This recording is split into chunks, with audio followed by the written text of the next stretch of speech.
xibaar yu wér te wóor ca tàng ba abonnez-vous pour ngeen di mën di jot suñuy vidéo. dal leen ak jàmm seen chaîne bi di Buzz 221 HD ki di Cheikh Bara Dolly Mbacké di ak politicien bu kenn doot présenté ci réew mi di Sénégal ne ngir daal di wone ñaawteef yi nga xam ne moom la président Macky Sall di daan amal ginnaaw ba mu nekkee ci boobu réew mi dafa daal di fësal akub livre daal di koy dippee livre rouge te ne livre boobee dina ko daal di publier bu ko defee sénégalais yi daal di xamal kullu ñaawteef bu président Macky Sall amaloon coow loolee nu mu demee moom mooy que ne kii di président Macky Sall ginnaaw ba mu ñàkkee élection présidentielle 2024 ñu génn ay jege ñaaleem ñoom ne ngir daal di koy aar dañoo fësaloon akub livre daal di koy dippee livre blanc ci biir livre boobee nag waa parti bii di APR dañ doon tagg kii di président Macky Sall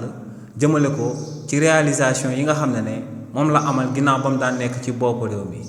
li ni mel nag moom moo sababoon kii di Cheikh Bara Dolly Mbacké ngir tamit daal di xamal waa APR que ne kookee di président Macky Sall du ay réalisation rek la fi daal di amal waaye daal dina fi amal ay ñaawteef yoo xam ne benn président de la république mosu koo amal ci réewu Sénégal moom mi tamit dafa bindoon akob livre daal di koy dippee livre rouge bu daal di nekk contraire livre blanc bi nga xam ne moom la waa parti bii di APR bindoon kii di Cheikh Bara Dolly Mbacké nag ne ginnaaw ba mu bindee livre boobee demoon biir assemblée nationale daal di koy présenté sénégalais yi ne livre boobee jot na mu daal di koy publier bu ko defee sénégalais yëpp daal di xam ñaawteef yi nga xam ne kii di président Macky Sall ginnaaw ba mu daan nekk ci boppu réew mi da ko daan amal te ñaawteef yooyee am si yoo xam ne sénégalais yi xamuñu ko. kàddu yi ni mel la kii di Cheikh Bara Dolly Mbacké daal di yëkkati daal di koy jëmale ci livre rouge bi nga xam